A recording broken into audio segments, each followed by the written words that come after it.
This is Charter Local Edition. We're in San Jose, coming to you from the California Democratic Party Convention. My name is Brad Pomerance, and we are joined by Bryan Urias. He is the president of the Upper San Gabriel Valley Municipal Water District. He is running for the California State Assembly. And so I'd like to speak with you first about your race for the California State Assembly. What made you decide to make the jump? Well, there's a lot of great work that needs to be done. We have to work on a lot of transportation issues, water issues, obviously. And we'll talk about that. Cleaning up of the environment, contaminated groundwater, clean air. You know, it's a lot of work that needs to be done, and I'm the right person to do it. So let's talk about being here at this convention. For our viewers that may not be familiar with party conventions, there is an important reason for you to be here. Absolutely. In about an hour or two, what's about to happen? So in about an hour, the delegates that represent the 48th district where I'm running, which is significant portions of Los Angeles County. Yep.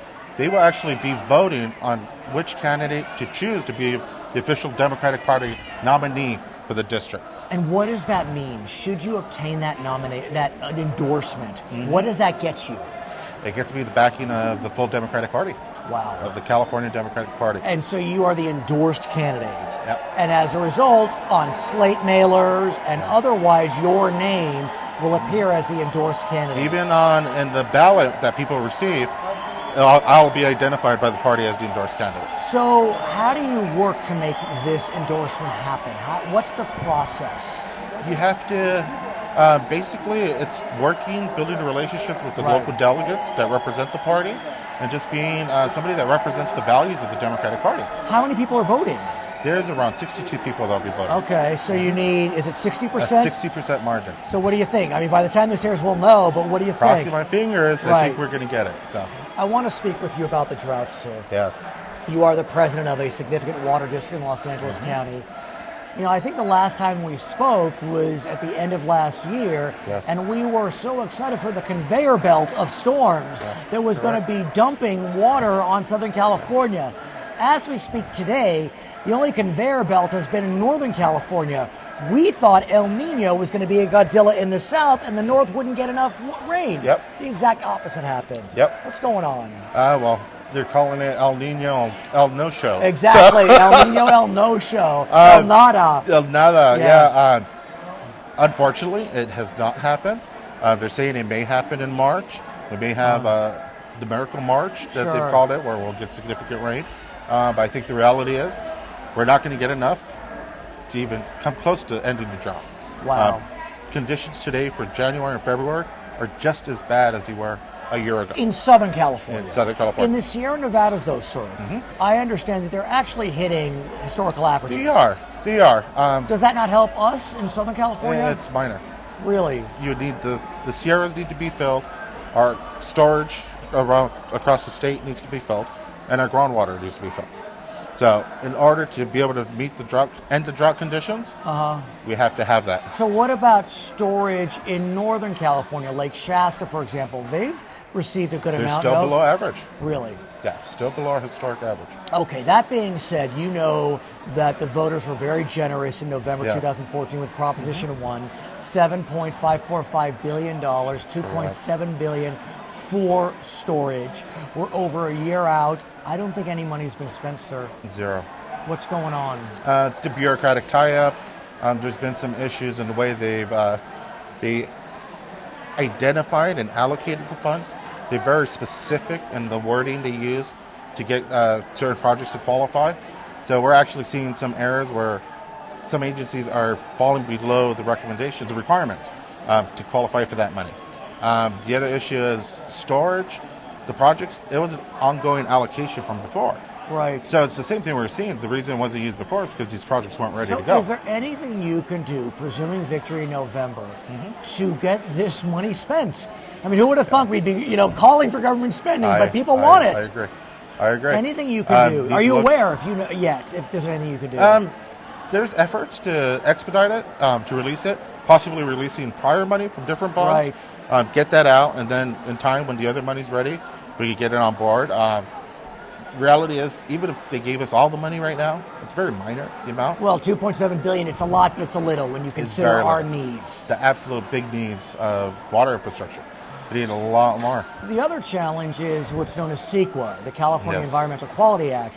And your, presuming victory, Republican colleagues in the Assembly have been looking towards CEQA exemptions. We got exemptions for football stadiums. Exactly. What about exemptions for water projects? Your Absolutely. Democratic colleagues have not been willing to grant those exemptions.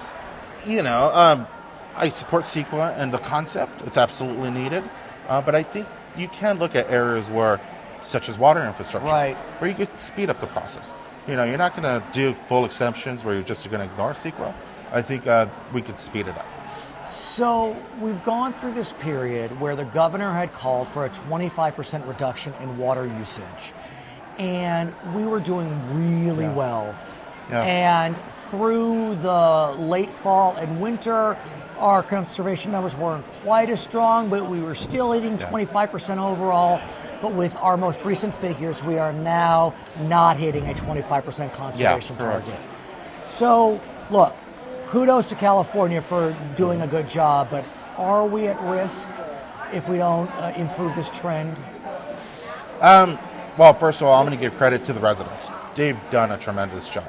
And I think part of the reason why maybe the rate isn't as high as it's been this prior year, El Nino. Right, at least in I the think north. people started to take it for granted. But the reality is the drought is a new way of life. Right. It's a new paradigm. And what we've learned to conserve, we have to make it a way of life.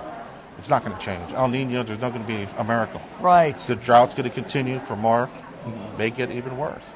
At the same time, though, the Water Board did offer some relief. Yes. The State Water Board to some water districts because there was a sense that the one-size-fits-all formula wasn't necessarily fair. Yeah. Some districts got an 8% reduction target, others got 36% reduction. So now I believe the water district, they're going to be looking at the relative climate in the region, and they're going to be offering some other dispensation. I'm trying to remember what other, there was that slight easing to look at adjustments based upon climate, population growth. What do you make of that? Do you think that was wise? That's smart. It's going to be a little different up north, where they're getting some more rain. Right. The situation's a little better. But then again, certain areas like the San Gabriel Valley. Would you be getting relief? Or do you even need it? So. But do you need relief? No, we do. We absolutely. You do need relief from the targets. We do need the relief. The arid climate we have, right. It's very different. So I think being specific to each area is smart. Right. I think it's smart policy. So how is your district doing in terms of conservation? I'm getting very specific.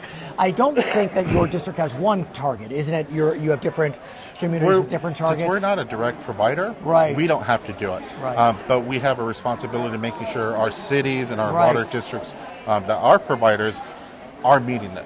And the way we help is by assisting providing conservation programs or rebates. And so do you have rain barrels, for example, turf? We just gave free rain barrels away to residents. And how is that going? It's hugely successful. Really?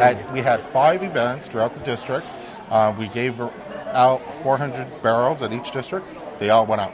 Really? What about turf, artificial turf? That Metropolitan Water District discontinued that. They did discontinue it. But could you do your own? It's way too expensive. It's too expensive, so it wouldn't be effective. It wouldn't be effective. No, we would do it through Metropolitan.